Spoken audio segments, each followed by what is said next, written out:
Let me acknowledge some of the guests who are here with us. First, Eric Quilliside, who is the Commissioner of Parks and is doing a great job.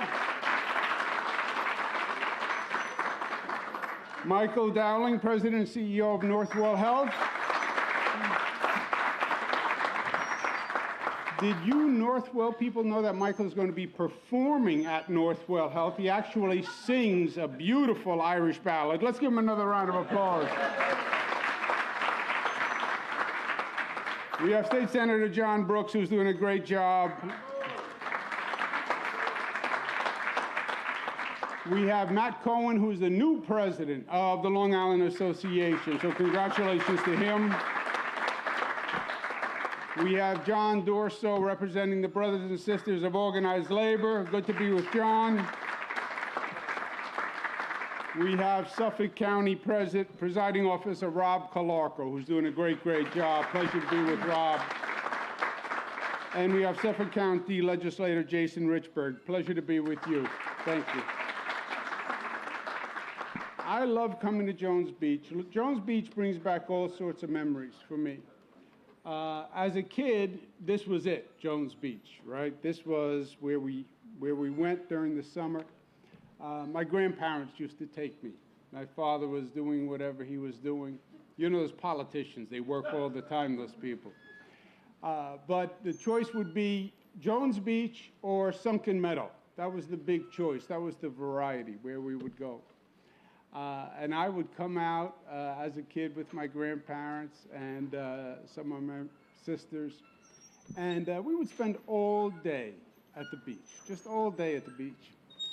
I remember trying to explain this to my children, who are now 25, and they would say, well, what did you do when you were at the beach? I said, that was it. You were at the beach. You'd go into the water, you'd come back, you'd sit on the towel. Yeah, but what would you do? I said, that's it. That's what you did. You went into the water, you swam, you came back, and you played, you know. But think about it now. No telephone, no texting, no Instagram. So you sat there for 5-6 hours and you talked. And I was so close to my grandparents, I think partially because of that, you know, all the stories that they had a chance to tell, all the lessons they had a chance to tell, different days. I remember thinking that the Jones Beach parking lots had to be the largest parking lots in the world. Remember when you would get a spot and then you'd have to walk all the way across? I didn't appreciate really the marvel that Jones Beach was as an accomplishment. I mean, think about it. Robert Moses, say what you will. Jones Beach, 7 miles of fill. Jones Beach, but there was no beach, right? It was all marsh. They filled 7 miles with 14 feet of fill to create Jones Beach, and then built those magnificent structures, right? If you proposed a project like that today, they would say it's impossible. Why did our ambition and confidence drop rather than increase? Think about it. Why were they so sure they could do it? The whole highway system that was going to come out, they believed in their capacity. They believed in what they could do. We need that back. Let me give you some facts and numbers on where we are today. Today, the positivity rate, really yesterday, the positivity rate, state of New York, was 1.09, okay? That's very, very low. To give you an idea of how low, 1.09, the national average was 2.6%, okay? So we are less than half of the national average. Give New Yorkers a round of applause. You see in the numbers, and we've seen this all along, and we're going to have to study it at one point, but different regions in the state, different positivity rates all throughout the state. Why? One state, Everybody gets the same message, same facts, same laws. Why do we have all these different positivity rates? Because it comes down to our behavior as individuals and our behavior as a community. You tell me how you act and what you do, and I'll tell you your likelihood of catching COVID. Tell me if you got vaccinated. Tell me what precautions you take. But you see a different rate all across the state. Finger Lakes, New York, highest positivity yesterday, 2.3%. Central New York, 1.5%. Western New York, 1.4%. Capital Region, 1.1. Mohawk Valley, 0.9. Mid-Hudson, 0.7. Long Island, 0.7. New York City, 0.69. Southern Tier, lowest in the state, 0.6. At one time, Southern Tier was one of the highest. And that message communicated. And the community changed its behavior. Statewide, 0.9%. Our 7-day positivity, 0.9, lowest level since September 21, 49 straight days of decline. Isn't that great news?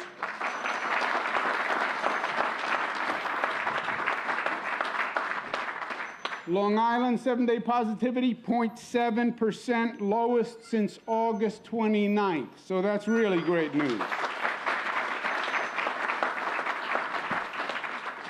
We hit over 10 million vaccinations done. 64% of New Yorkers now have at least one shot. Long Island, 69%, the highest in the state of New York.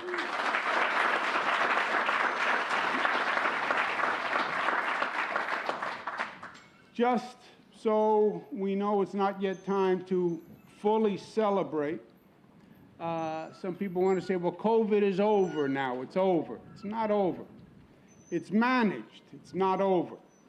14 people passed away yesterday in the state of New York from COVID.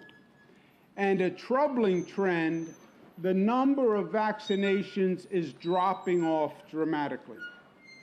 We're now doing fewer than 100,000 per day. That's a dramatic decline, 55% decline in how many vaccines that we've been doing. So we have to make sure that this complicated message, we're managing COVID, we're doing well, the positivity rate, is not misunderstood to say it's over. It's not over. We are managing it by what we are doing. And the tool that manages it is the vaccination. And that is key to keep that vaccination going. But there's no doubt, on the other hand, that we are in a much different place in COVID. And we're on the beach, getting ready for Memorial Day. Seasons change, right? And the season has changed. The longest night eventually gives way to the dawn. And the coldest winter literally yields to the sun at the end of the day. And COVID has been a long, cold, dark winter. But the season has changed and we're on the right side. We have the beast contained, but we have to continue to contain the beast. Now, we're in the reopening phase.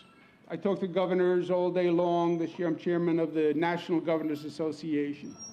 And the governors are talking about we have to reopen, we have to reopen. Countries are talking about we have to reopen, reopen. I don't talk about reopen.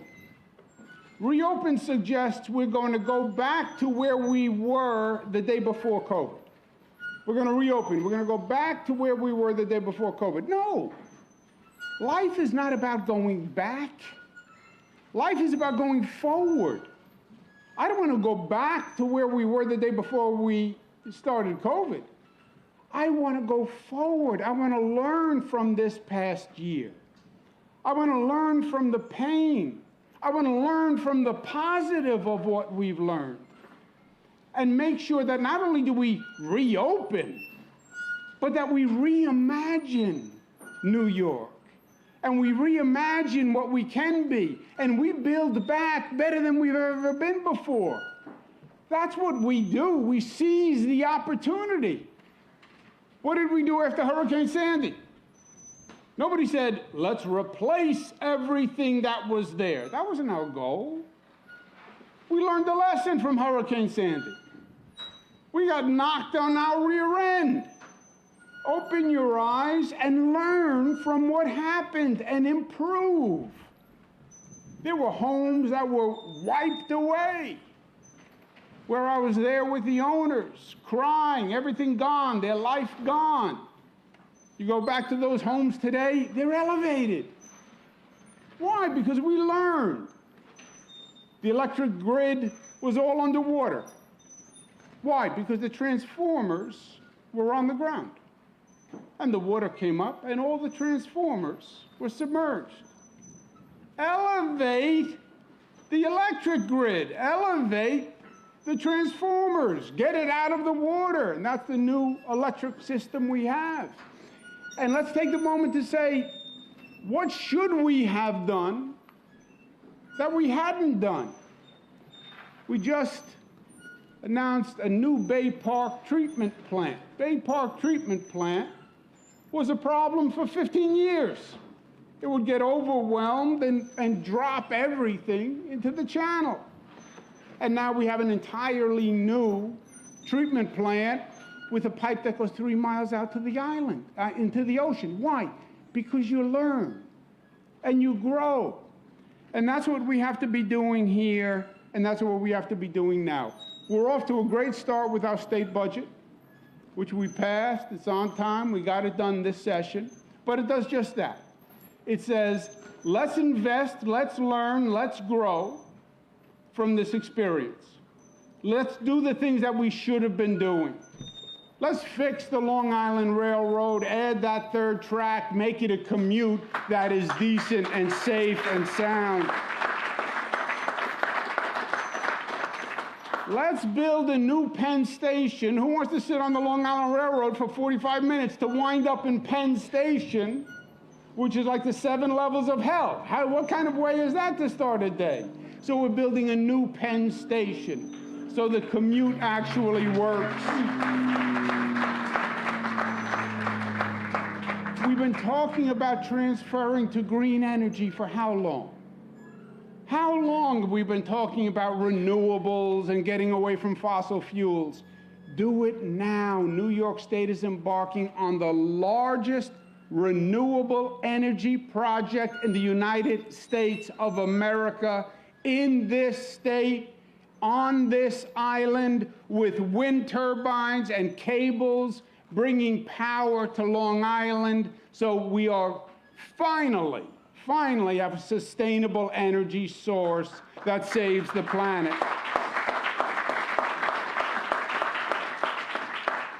And understanding that people need economic relief. Taxes on the middle class are out of control. We cut taxes for the middle class in this budget. Finally, we cut middle class taxes, and we said to Washington, the worst tax we have in this state is what? It's not the state income tax, it's the property tax. Highest property taxes in the United States of America. Nassau, Westchester, Suffolk. Property taxes are higher than the income taxes in this state.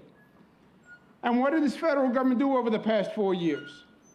They passed something called SALT, state and local tax deductibility. They ended the deductibility of state and local taxes. It was complicated, so they got away with it because people didn't really understand it.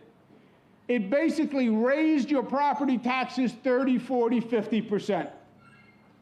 And we're saying now to the new administration, if you're actually going to repair the damage caused by the prior administration, start by repealing SALT and reducing our property taxes.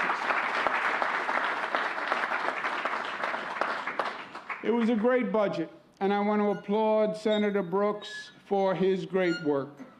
You know, they say, we call it a budget. Budget diminishes what it is. It's really a whole action plan for the state. And to get it done, you have to have the Assembly pass it. You have to have the Senate pass it. That's over 200 people. To get 200 people to agree to anything is hard. To get 2 people to agree is hard. I'm divorced, I can say that. We now have, in New York State politics, we have a microcosm of the country. We have the most conservative conservatives in the country. We have extreme conservatives on one hand.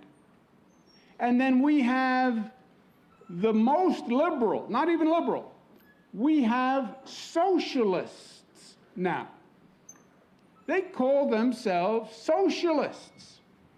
So you have extreme conservatives on one side, you have socialists on the other side, and to get a budget passed, you have to find a way through the middle. And it is hard to do. And I'll tell you, Senator Brooks was a champion in getting it done.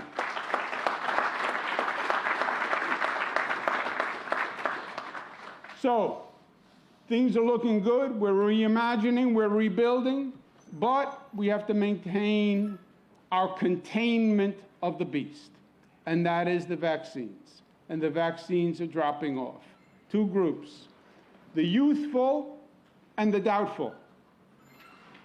The youthful, because young people, really the way we introduced this was not a young person problem, right? It was introduced that if you're young, you may get it, but it's not going to kill you. Plus, you're young, you think you're a superhero anyway when you're young, right? Nothing can hurt you. When we started the vaccines, we said it was for older people, not younger people. So we introduced COVID saying young people don't have to worry about it. But young people do have to worry about it. They can get sick, and they can transmit it to someone without even knowing.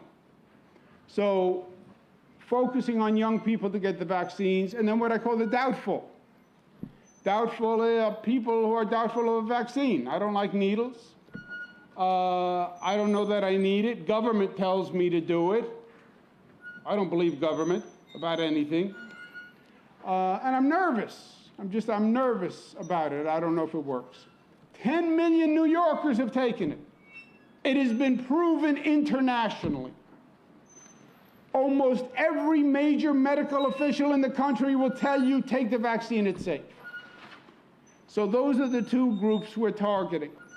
And we're adding incentives. If you get a vaccine, you get a lottery ticket. Scratch-off ticket, you could win $5 million. When you take the Long Island Railroad, MTA, you get a free pass if you get a vaccine. To go to a baseball game, you can sit in a vaccinated area, you get more seating. You want to go see an Islanders game, better chance if you're vaccinated. And then, which is a reason in and of itself, they're going to win tonight, then they're going to come home and they're going to clinch the series at home in the Coliseum.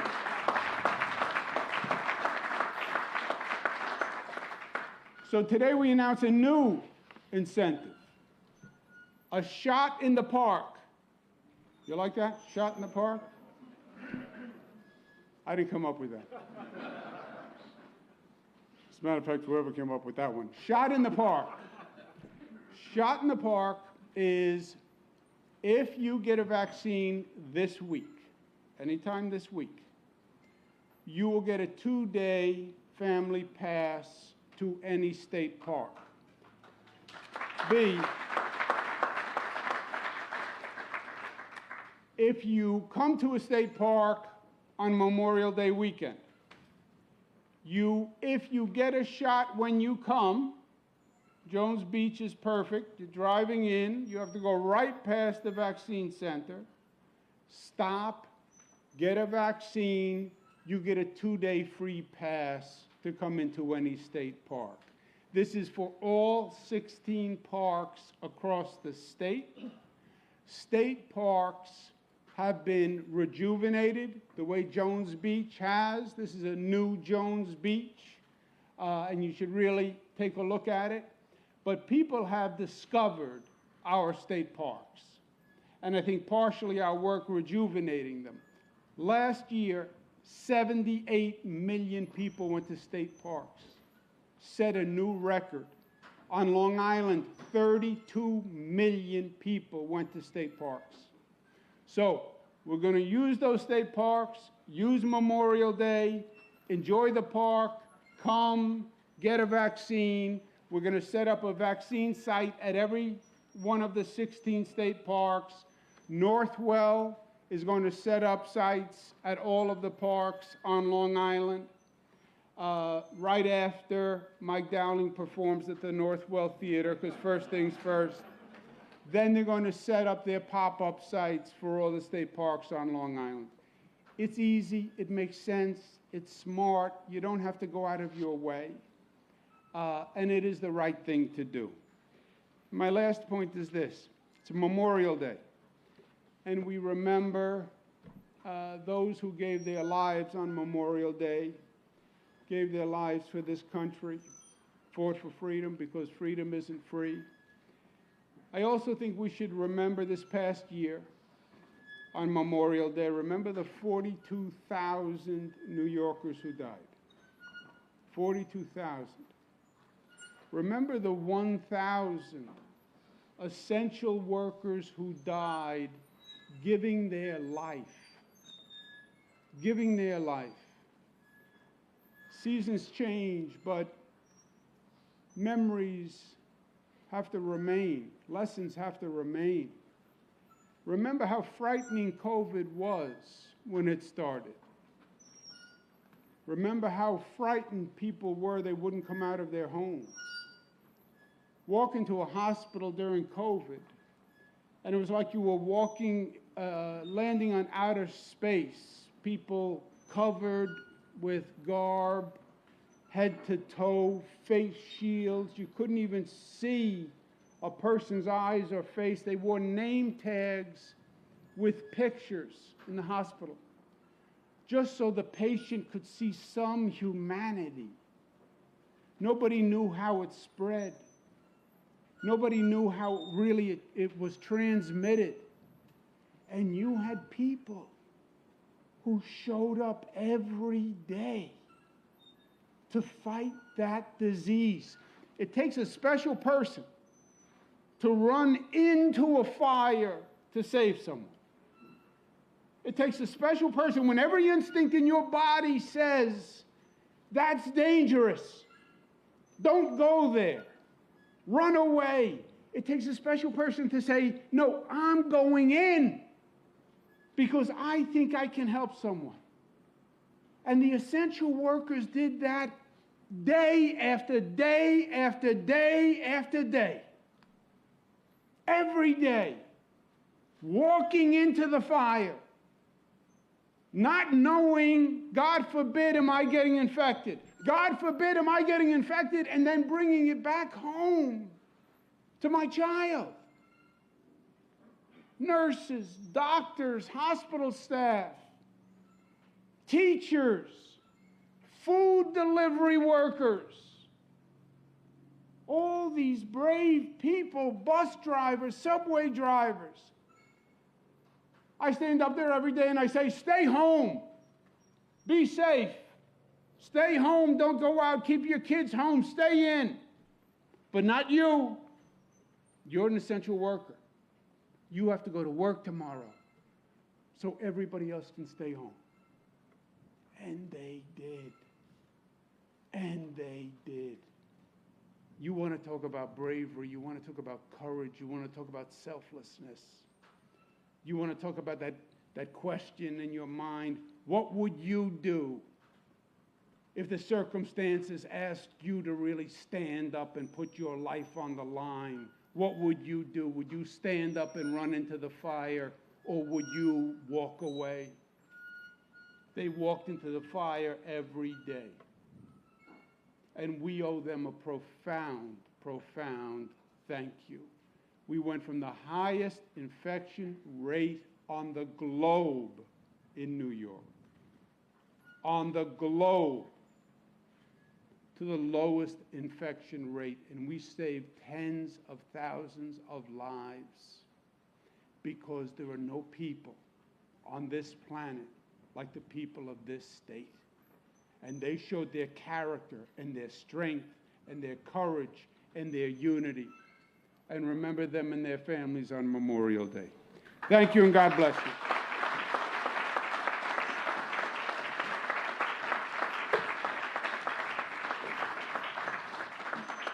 Let's give my friend and a real, talk about an essential worker, talk about a hero.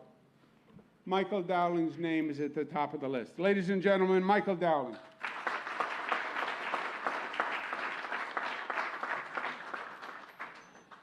Thank you very much, Governor, and it is a delight to be here. And it's hard not to be here and just look around this wonderful park, which is like a wonder of the state park system and what has been accomplished here.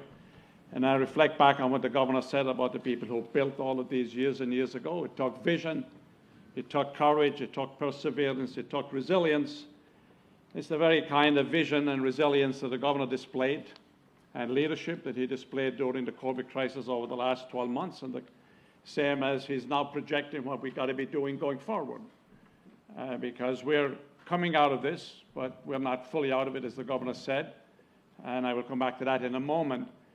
But just reflect again, following up on what the governor just talked about, this past 15 months. This has been a traumatic period, a difficult period, but just think where we've come from just 12, 15 months ago. And give you a couple of statistics just with regard to North Shore. Back in March, April, we had in our hospitals every day 3,500 patients every day. And as the governor mentioned, that was an experience that you want to go through once in a lifetime. You don't want to do it over and over again. You don't ever want to see it again. Because when you were on those floors, as I was almost every day, and as the staff here, Northwell staff on the side, who were on the floors every day, what they saw, you only want to see once. But right back then, we had 3,500 patients. Today, we got 195.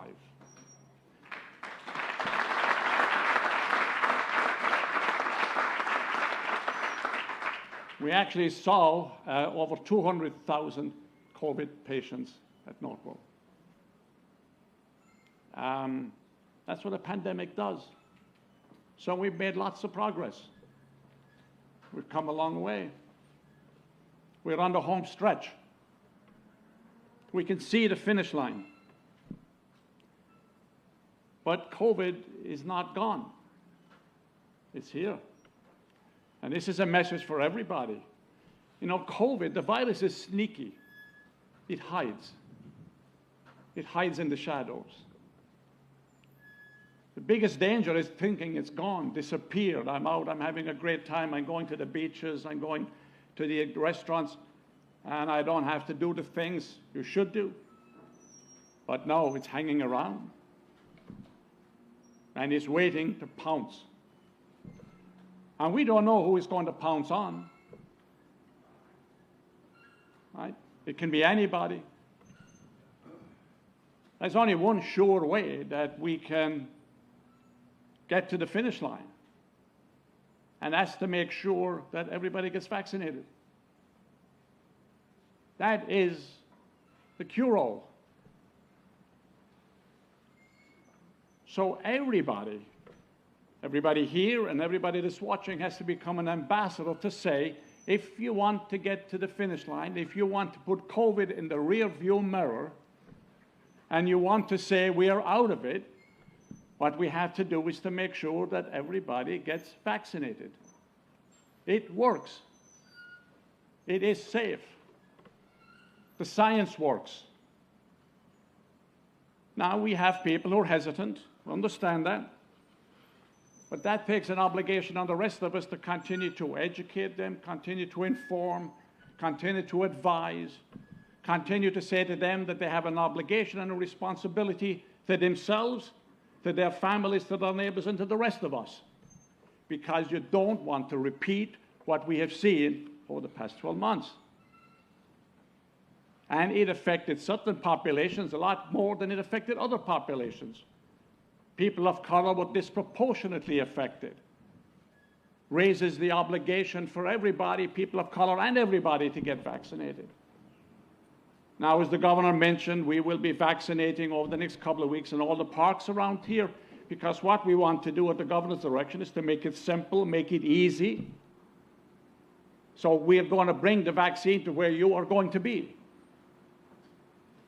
So it is our obligation and everybody's obligation, everybody who's watching, to basically be saying, from now on, I'm going to leave here today and I'm going to convince 3 people that I know who are hesitant to get the vaccine. Because we want to put this behind us. We want to rebuild the economy. We want to get back to a new normal, not going back, as the governor said, the way it was pre-COVID. Because the world has changed. Every organization, including Northwell, including the state, are all now reimagining how to readapt to the new world that we're in. What are the new challenges? What are the new opportunities? How do we rebuild anew?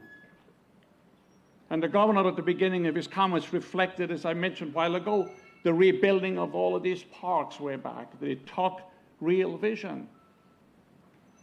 Well, we can do it again. The governor is demonstrating that by rebuilding. When he talked about Penn Station, every time I drive past LaGuardia, right? That took vision, that took leadership, that took commitment, that took risk. Leadership is about taking risk. It's about walking into the unknown. It's about thinking of what can be, not what is, but what can be. We can come out of this better, and I believe we all will, because what did the COVID crisis prove? That when we work together, when we become part of a community, when we share, when we have a common sense of purpose, when we have a commitment, when we have dedication, when we have courage, and when we have an attitude that nothing is going to beat us. COVID was not going to beat us, and it won't if everybody does what everybody has to do. We're very fortunate. And again, we've been doing an awful lot recently. We have, at Northwell, we have a number of events coming up on, we call Side by Side, which is honoring veterans. By the way, let me make a plug on this. On the 27th of this month, we'll have an NBC show celebrating essential workers and veterans. We sit here, looking around this beautiful scenery and being free, living in a democracy because of the work that other people have done to make it possible for us to be here. So this is a special time to reflect, learn, and then move forward and rebuild stronger than we were before. And that takes leadership.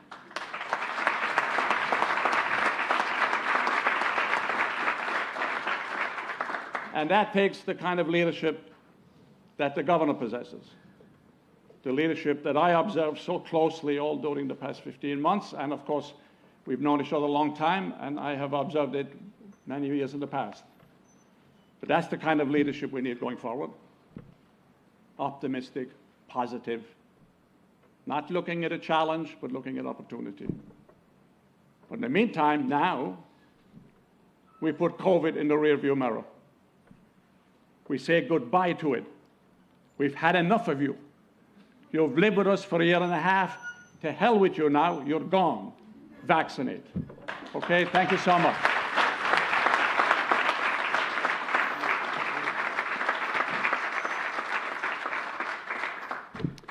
great friend, a great colleague, a great representative for all of Long Island, State Senator John Brooks. Thank you, Governor, and good morning. And I want to thank the Governor for the outstanding leadership he has shown through this whole pandemic process. I think the announcement he's making today is important, but I think the recognition that he gave to the essential workers across this state is something we all have to take heart and recognize. All across this state, when there was a need, they went into the fire, as the governor put it, day in and day out. We can never, ever, ever fully recognize or reward all of the essential workers of this state. But we can remember what we saw. Heroes, each and every one of them, all across the state. We are in a situation today, and we're joined with our Parks Commissioner, Ella Cusack, and the President of Discover Long Island, Christine Jerrigan, on a program that has been announced to allow families across this state to have the opportunity to enjoy our park system. By doing what? By doing the right thing. By getting themselves and their families vaccinated. Michael has it right. COVID's not gone. It's still there. And we've seen the wicked and nasty turns it can take. But we, collectively, by getting a vaccine, can help put this to bed. So on this coming week, all of us have an opportunity to do the right thing, to go out to one of our state parks and be vaccinated. It protects you, your neighbors, your family, all of us, as we put this nightmare to bed. But never, ever, ever let us not remember the thousands and thousands and thousands of citizens across this state, the essential workers, who stepped forward and saved the lives of so many of us. We have a lot to be thankful for. Let's take advantage of this proposal to get the vaccines that we still need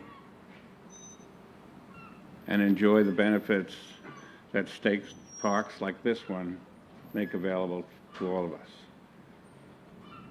So for all of you that have gotten your vaccine, thank you. For those of you who are unsure, look around. Look around at everything that we have to offer. Protect yourself to make sure you can continue to enjoy those benefits. Thank you very much.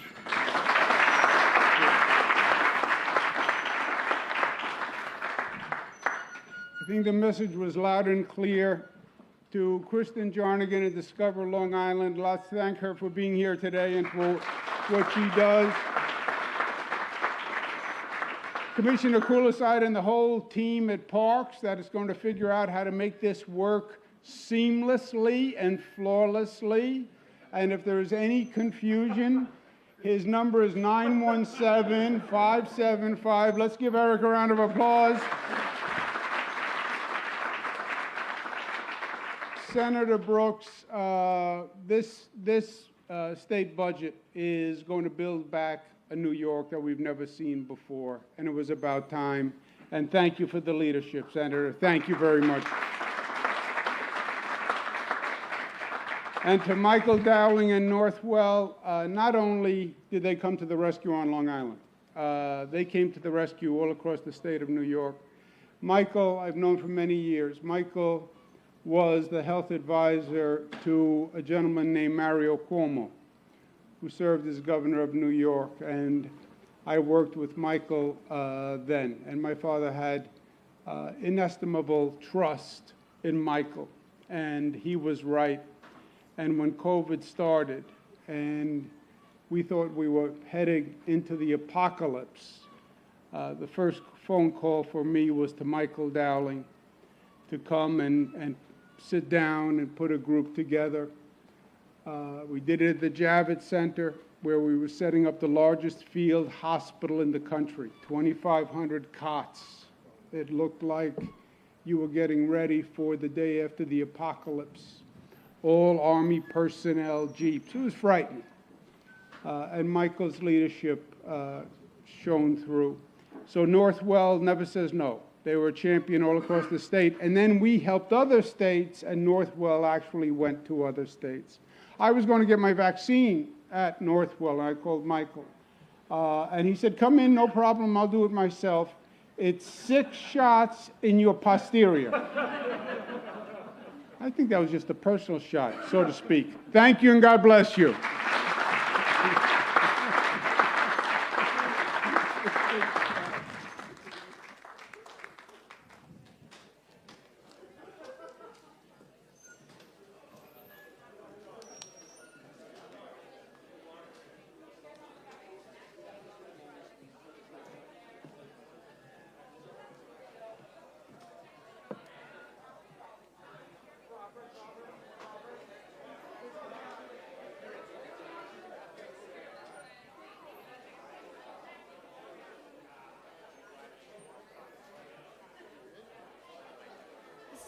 O'clock alarm would never ring,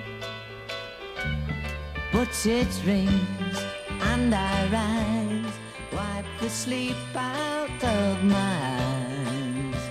My shaven razor's cold and it stings. Cheer up, sleepy Jean, oh, what can it mean to a daydream believer and a homecoming queen? You once thought of me as a white knight on his steed. Now you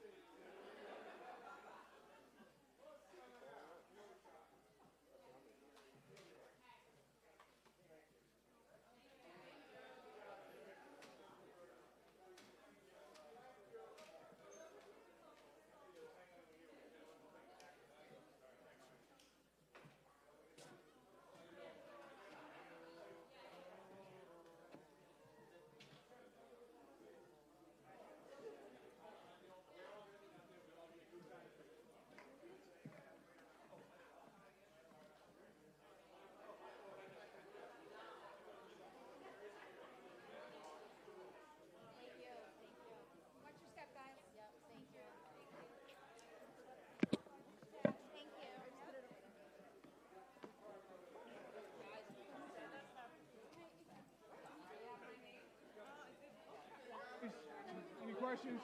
Where's Eric, just in case?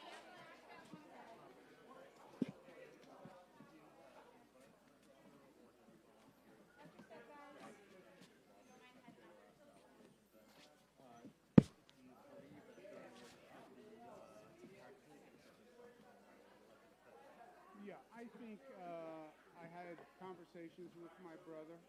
I always have conversations with my brother because he's my brother and he's my best friend.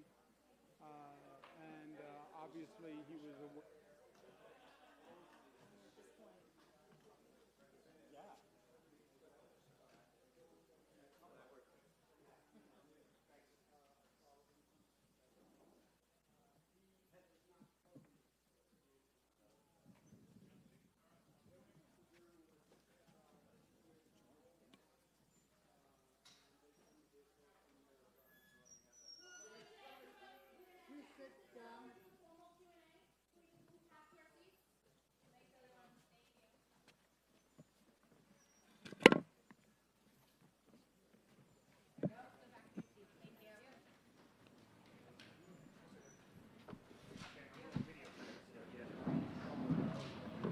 Who had a question, sir? Questions. One, obviously the vaccine's only on emergency use approval now, but Pfizer has sought approval for full use in September for those 16 and older. If they are granted that full approval, will you mandate the vaccine for kids in schools? Second, the mayor of New York City announced today full return, no remote option. Your thoughts on that? We have to get back to school. On the current trajectory, there is no reason why we can't open schools statewide in September. And it will be, I believe, all across the state. On the mandatory vaccines, that will be a topic of discussion.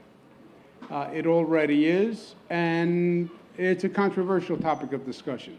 Remember, we mandated the measles vaccine about 2 years ago when there was an uptick in measles, and it was very controversial. You have some people who never sent their child back to school because they're against the vaccine. Do you believe, though, if there is no emergency, if it stays as an emergency use, you can't mandate it? You cannot, by law, you cannot mandate it if it is only emergency use.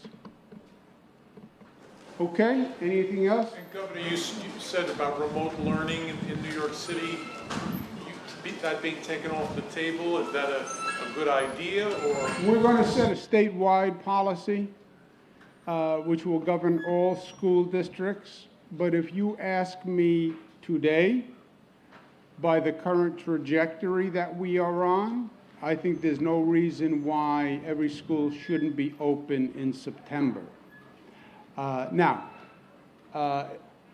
September is relatively a long way away, and we follow the science, we follow the data, and as you've been following it, we're at a, not an all-time low, but we're under 1%, unless something dramatic happened that contradicted that, a real change, variant of interest. I don't see any reason why we couldn't open all schools. The remote learning sounds fine and worked fine enough for some students. Some students paid a very heavy price for remote learning. Remote learning only works if you're in a home that has the equipment, if you're in a home that has access to internet, if you're in a home that has someone who can help the student with issues, right? But COVID, remote learning with COVID discriminated. It discriminated. Poorer households, more minority households were not as successful with remote learning. Now, it was the best that we could do in a bad situation, but by no stretch of the imagination is remote learning a substitute for in-class participation. There's also a socialization aspect that goes with school. And you've had students who have lost a year of socialization. So if you ask me today, all schools open statewide in September unless there's a dramatic change in the COVID trajectory. I didn't mean to knock you down with that statement, but okay, thank you all very much. Good to see you.